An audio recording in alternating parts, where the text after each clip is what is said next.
Professor Freddy Boey.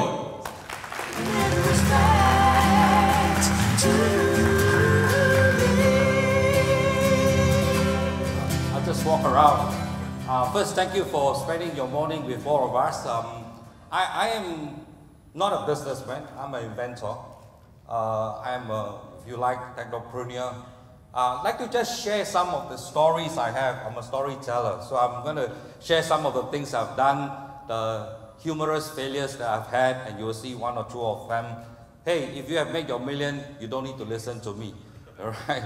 I'm really talking to some of those who are exasperated, frustrated, and still want to try again. You know, and some of the lessons that I've learned, I've paid my tuition fees. You don't need to do it. You know, take it for me for free. Talking about procreation, I think I've done my part. I got 4 kids and 3 dogs, so not so bad. Okay. I want to start with a simple story, you know. I'm sure you know what this is, this picture here. It is the MRT ticket barrier, the red triangular thing. Let me start by telling this. It started with a problem. My first daughter, I'm a grandfather now, she's got a daughter. When she was a little kid, she went with me and her head almost got knocked by this barrier. So I was very upset. I said, oh, like a good Singaporean, I need to complain, you know. Call the government, blah, blah, this, blah, blah, that. Before I could call them, I got a call from MRT. Oh, nice. They anticipated my call. And they told me, there is a problem with our barrier gate. So I told them, I know. But before I could even say anything, they told me they were worried. They didn't know about my daughter. They knew that a pregnant lady almost got hit. And that wasn't a good thing.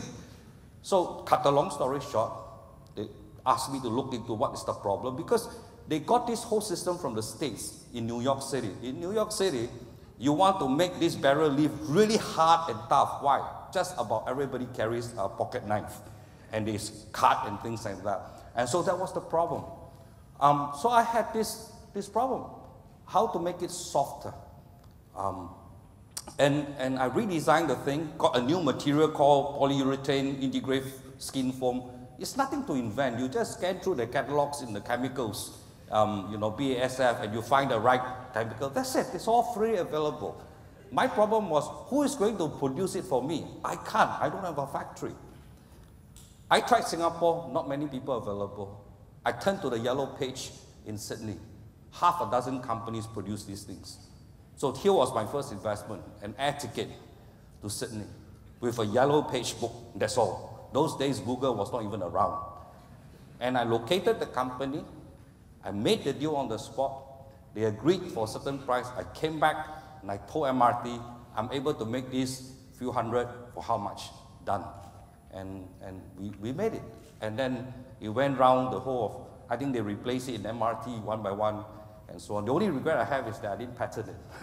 You know? So this was one opportunity, a problem that becomes an opportunity. If you're an entrepreneur, you always see an angle to things. When people think that it's a problem, and Singaporeans have lots of problems, it's an opportunity for you. But sometimes things can go a bit awry. Have a look at this. I think most people wouldn't know what this is. This is a part of a Skyhawk jet fighter. It is what they call a mass fuel dump fairing. Now, when a plane is in trouble, they want to dump all the fuel and then land. This is what is needed. It was made of aluminum. It was pretty heavy. And the RSF at that time talked with me and said, could you make a lighter one? Fully carbon fiber, a lot lighter. So I did. Now I'll tell you this, in my time when I did this in a university, they don't quite promote entrepreneurship. They even said, you cannot use the lab. This is conflict of interest. I made this piece in my own basement. I started working at past 11 at night because my kids were asleep. I didn't stop until 2, 3 in the morning, every day, every night for about a year. I tried and I tried and I tried. I had to buy carbon fibers. So where do you do it? I bought it from Russia, half the price of the United States. $2,000 investment. I made 2 pieces. One was tested and it passed the stress test. So the other piece, they allowed me to stick it up to a Skyhawk fighter and flew around Singapore for 1 month. And it succeeded. So I was delighted until I opened up the newspaper and it said that they will withdraw all the Skyhawk fighters from RSF in the next few weeks. So that's what entrepreneurs face. Everything must be aligned. You have a solution, they have a problem, but now they say, no more problem.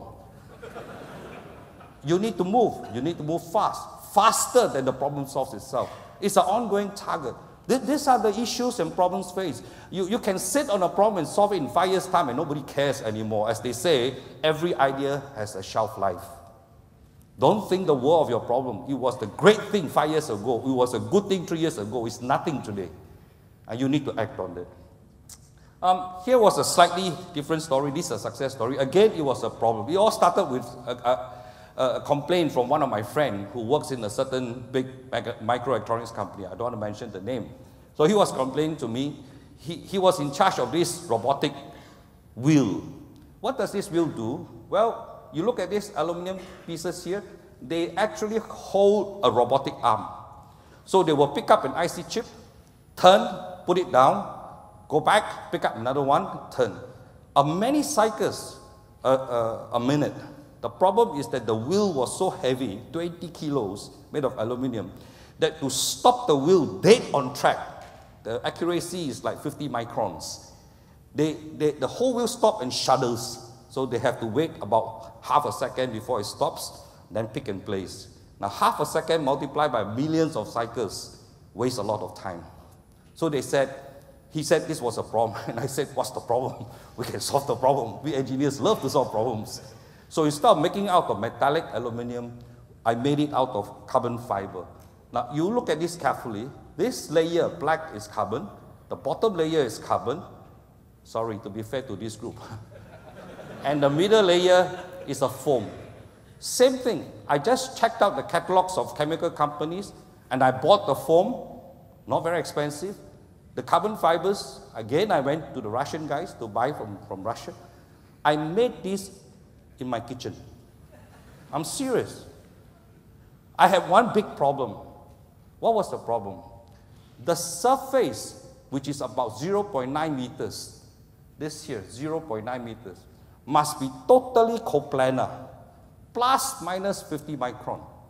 How do you achieve that? In your kitchen, how do you achieve that? You know what happened? I read a little bit about glass. Then I discovered that float glass, you can buy them in any HDB shop. Those glass framers, float glass, the accuracy of float glass is plus minus 20 microns. A piece of glass is perfectly flat. It's the way they make this glass from molten lead. So I just bought a big piece of glass, put it on my dining table, and every night after midnight, I will mold one piece like that. Not easy. We finally did it. And then we had to solve the problem of machining with this aluminum block inserted. This was a bit of clever engineering. I mean, thinking out the box.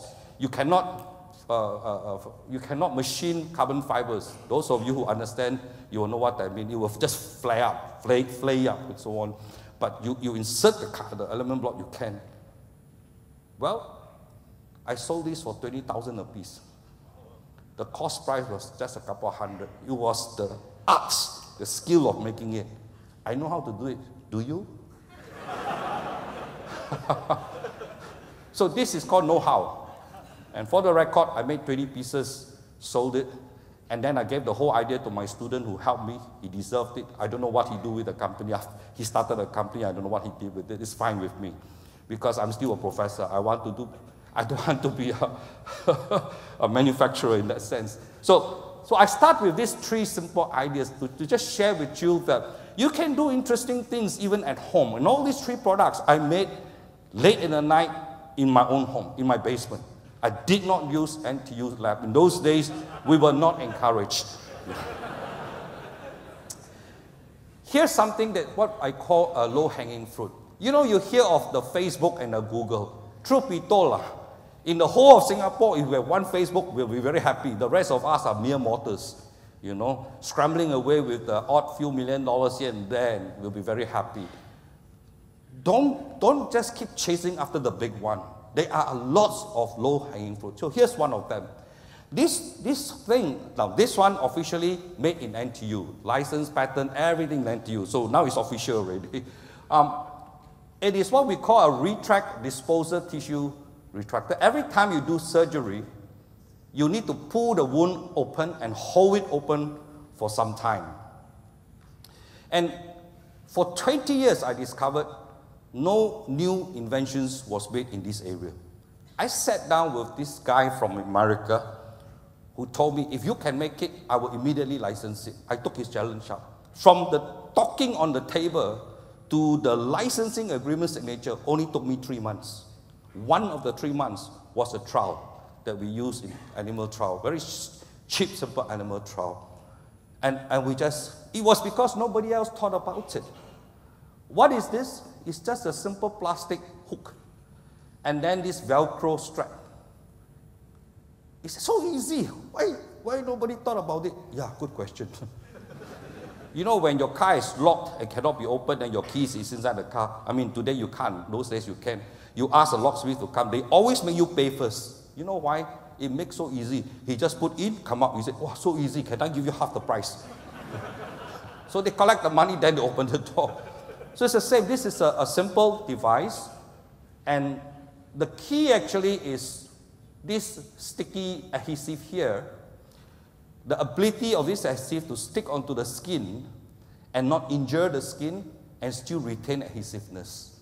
We use certain chemicals that did the trick. This part I cannot tell you too much. Right?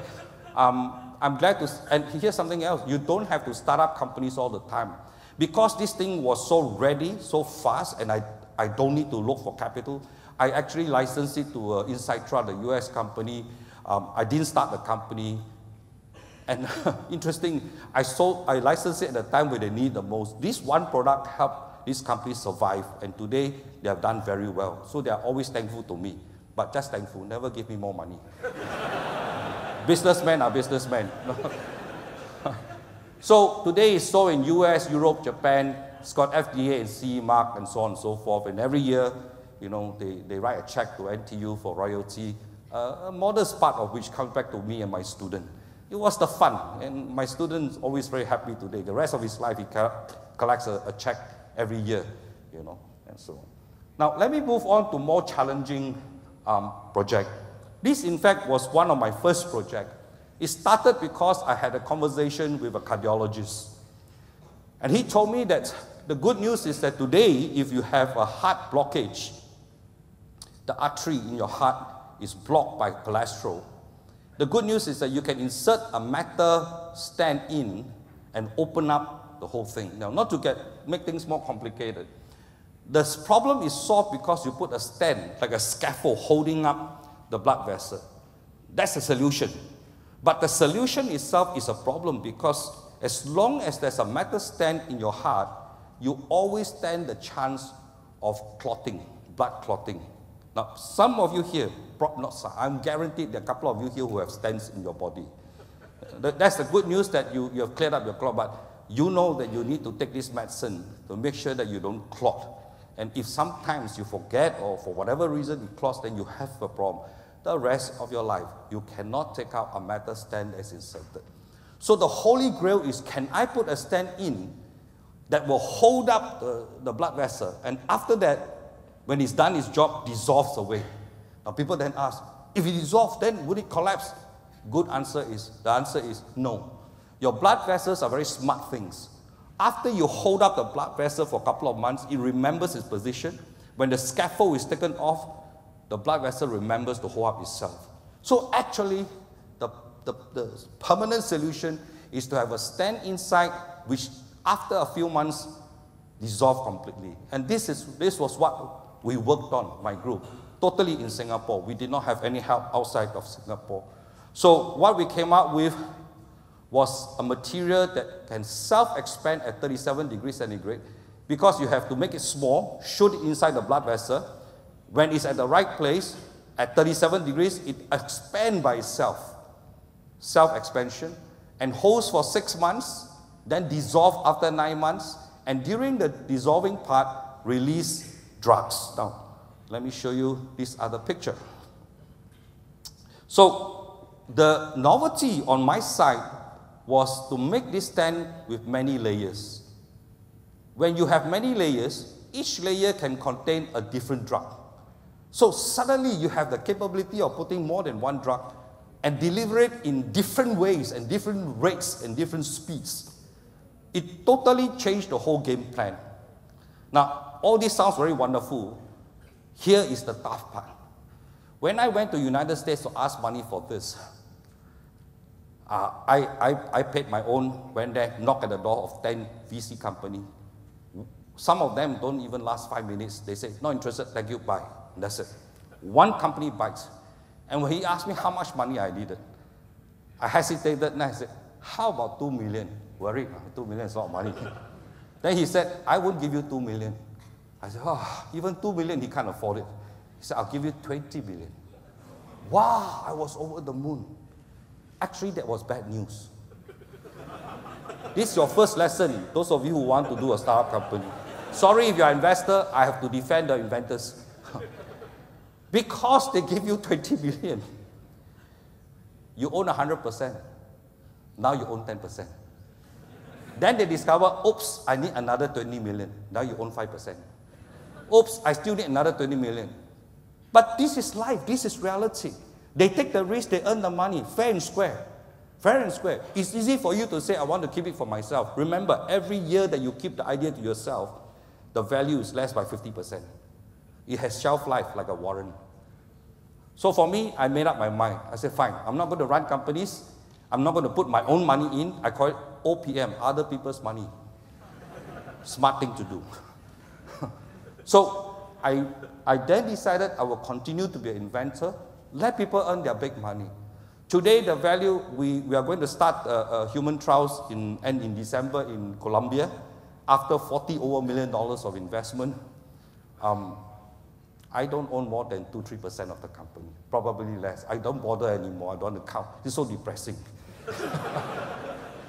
The value of the company is about maybe $200 million if we made success in the first few, first in man. 2% of 200 million, you count the value. Provided it is, you can cash in. And that's not for a little while. So it's not about the money, it's about the challenge. It's about the fact that in Singapore, we can come up with this idea, own a patent, worldwide, nobody owns, made in NTU. I like that.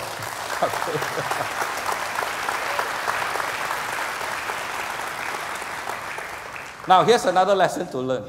Actually, before that idea, I succeeded in another one.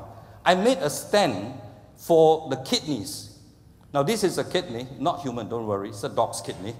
And when you have stones in your urethra here, they take the stone out, they blast it out by laser, by whatever, then they insert the stent in. This is the stent.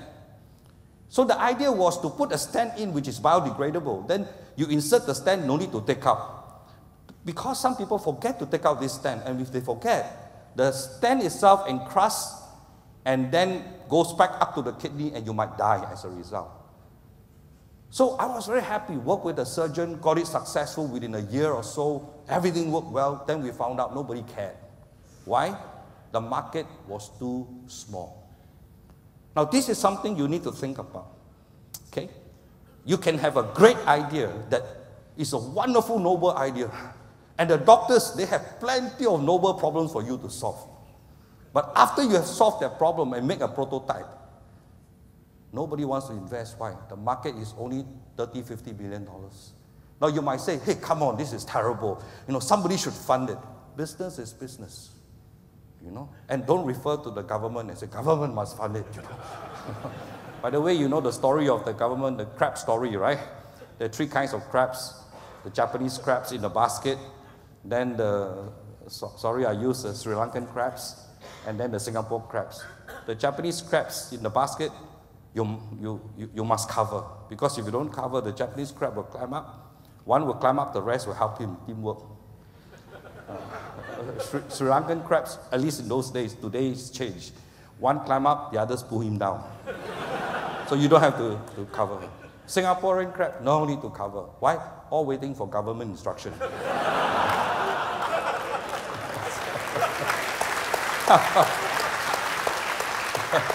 Those days, I'm optimistic. Things are changing now. I can tell you the people who really survive, entrepreneurs, are people who, any government help is a bonus, is cream on the cake. If you are totally relying on the government to help you, or even your father to help you, you are not an entrepreneur. You're just a gambler, using other people's money. I'm serious. So make it out on your own. Anything else is a bonus. So let me come back to you. So one of the lesson I learned myself is that, yes, put your heart and solve a problem. But if you want to be a business person, you want to talk about startup, you have to start by asking this first question: how big is the problem? You can solve a lot of problems. Some of them are small problems. It might be an exciting problem. It might even make you come out in a newspaper. It's still a market small problem. People may not invest. I've moved on to other more challenging things. And one of the things that challenged me a couple of years ago, partly because my own first daughter was born with a hole in the heart, was this problem about having a hole in the heart for children. Today, if you're born with a hole in the heart and it doesn't close by itself, the only solution is to plug it, P-L-U-G. Howbeit, today they use a metallic plug. So the plug goes in and covers this hole here. There are different names, 3 types of names for different kinds of holes, but we just call it a hole in the heart. But the plug is there permanently. It's made of chicken wires, stainless steel, and so on. And imagine if you put it in a child, and the child's heart grows, but yet this plug does not grow. You begin to see the problem. So we were given the challenge by a pediatrician surgeon. Could you do something that will plug the hole, then make the hole close up? Big challenge. Well, we did the first step. We came up with a device called this device here, which is made of biodegradable materials. Simplistically, think of 2 umbrellas put back to back. Close the umbrella and becomes very thin. So you can insert in through the groin, through the hand, through the neck, go in and very cleverly, the doctor does that, I don't, into the hole in the heart, go through, open up one umbrella, push it backwards, then open up this other end, close it up. So this is the engineering part. Hey, this is not so difficult. We are engineers. We can do this, even finding a project. So we came up with that. The tough part is, will it work in an animal? So we did the animal trial. An amazing thing was, it worked first time around. I still remember the surgeon, Philip Wong, came to tell us, wow, first time it worked. You better go and commercialize it quickly. So here it is. The material has attached itself to the tissues and then starts to dissolve away. I brought this example because I learned one lesson. After this, I never ran and go all over the place looking for investors. I said, can I find research money to continue this project all the way up to first in man? So I did. I'm very thankful. The National Research Foundation gave me $10 million to do a couple of things. So I used that money, and we're doing trials in India. Now here's another lesson to learn. You go into biomedical devices, almost everybody tells you must go to the FDA. Things have changed today. The FDA has become almost difficult to impossible. Even the 510K, something supposed to be simple, has become impossible. There are alternatives. Today's market has changed. Try Europe, try India, try China. You might not make $1 billion, but you'll make 50 million. 10% of 50 million is better than 1% of $400 million. Because you plunk so much money to make it work in US, but in other places it does. Biosensor is one example. They succeeded in spite of, not because of the United States FDA. So this was a project that has succeeded. We moved on further, delay the stage of funding, if you can. Not everybody can. This is if you can, do it. If you can't, then it's all right. Close one eye, take the money, invest in it, and let people run the company for yourself. I need to move faster. Then something interesting I thought. This is to me the most brilliant invention I've made, but the toughest to invest. So I'll tell you the truth. Here is the story. A heart pump with no pump. Can I make a heart pump that does not require a pump? And the answer is yes. Let me show you this. This is a tube. This tube is the size of my finger, and my finger is very small, right? Finger is very small. So the idea is to insert this little pump into a tube, a catheter tube, and then parallel it to the heart and help the heart pumping. If your heart is sick, I help your heart to pump 30% of your blood or 20%. Your heart becomes much better and can cure itself over a couple of months. Now let me show you something else. I learned a simple principle from Caltech, working with Caltech. You know, if you're not clever, at least talk with clever people. Then you get a rap on you. That clever thing is not to know everything. You know who knows. That's important. So here it is. I spoke with a really brilliant scientist. He told me about this simple principle called the impedance pump. You just need to squeeze the tube at the right place with the right pressure, and fluid starts to move. So let me show you this picture. And let's see if this one works. Oops, wait. I need you to click, put that finger thing and click so that, no. Okay, correct. Now, go back. Okay, you see, that's my student's finger. What does he do? He merely taps the tube and this red thing starts to move. You don't need a pump to move fluid. You don't need a membrane to move fluid. You just need a student tap on it. Okay? Of course, we replace the student's finger with a little piece of material called piezoelectric material, which we can control very easily, very thin. Look at this next slide.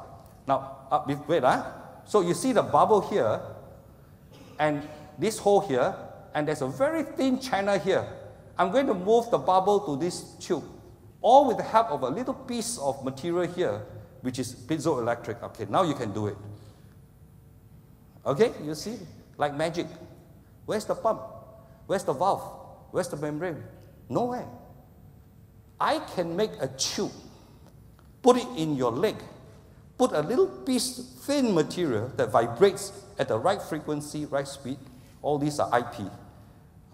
And then blood starts to flow. I don't even need a pump. This is actually, to me, one of my most exciting discovery. So here is the problem. You will find out that inventors is very frustrated, a lot of people. You know, your idea is but one piece of jigsaw puzzle, and you need 3 other pieces to make it successful. Oops, sorry. I don't have that.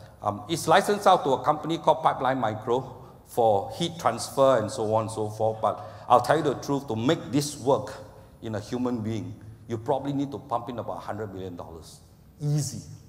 Who is willing to do that? Please, hands up. Okay. So I'm still waiting. But in the meantime, it's been licensed out to a heat transfer company, you know, for a reasonable amount of money, blah, blah, blah. So great idea needs great amount of money. And then the most recent one was I decided to move into the eye. And glaucoma is a terrible disease that strikes many people, and many of your parents might have it. And they will need an eye drop every day. Some of them might need an injection even into the eye. It's painful. And in poorer countries, they're so frustrated, they forget about doing it, they don't want to come back to the doctors, and they just go blind. So what do?